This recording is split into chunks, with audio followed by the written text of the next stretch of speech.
ماجرا ہے؟ عمران خان کب نکل آئیں گے؟ اس اصل بات کیا ہے؟ عمران خان کو اسٹیبلشمنٹ نکلنے نہیں دے رہی ہے، وہ بھاگ رہے ہیں، وہ ہر تاریخ پہ تاریخ لیتے چلے جا رہے ہیں۔ ہم نے تو مکمل کر دی ہے بحث، اب ان کا پروسیکیوٹر بھاگ رہا ہے۔ رضوان عباسی ہر پیشی پہ جو ہے تاریخ بہانے ہیلے بہانے سے لے کر تاریخ لے چلا جاتا ہے، اور عدالتیں جو ہے ان کی طرف رجحان ہے۔ جو عدالت ریلیف دیتی ہے اس کے خلاف ریفرنس کر دیتی ہے حکومت۔ ظاہر ہے عدالتوں پہ وہ جو ہے پوری طرح انہوں نے ایک پنجہ جکڑا ہوا ہے، اور وہ ان کو زنجیروں میں جکڑا ہوا ہے نظام عدل کو۔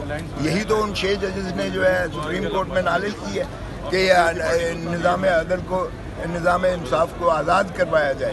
جب نظام انصاف آزاد ہوگا تو عمران خان کو ایک سیکنڈ کے لیے کوئی اندر نہیں رکھ سکتا۔ مطلب اسٹیبلشمنٹ یا عدلیہ کی مرضی کے بغیر یہ نہیں ہو سکتا، چاہے آپ جتنے بھی بیانات دے دیں عمران خان تب تک آگے نہیں آ سکتے یا نہیں نکل سکتے نہیں وہ لوگ راضی نہ ہو جائیں۔ نہ آپ کی غلط فہمی ہے۔ عوام نے 8 فروری کو جو ایک خاموش انقلاب آیا ہے، خدا را ان کے غیظ و غضب سے ڈریں۔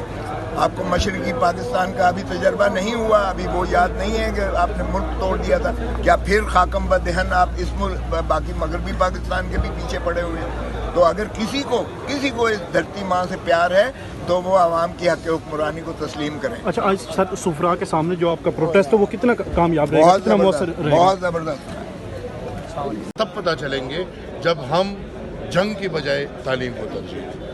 اب وہ سمجھدار کے لیے اشارہ کافی، اور میرے خیال میں میں جو بات کر رہا ہوں اللہ کرے اس کا ریفلیکشن آنے والے بجٹ میں آ جائے۔ ہمیں جنگ سے پیچھے ہونا چاہیے، ہمیں اپنے قوم کو تعلیم یافتہ بنانا چاہیے، ہمیں اپنے قوم کو صوبائی خود مختاری ایک بنیاد ہے، اس کے بغیر پاکستان نہیں ہو سکتا۔ یہ آپ یاد رکھیں اور ہم بار بار کہہ رہے ہیں۔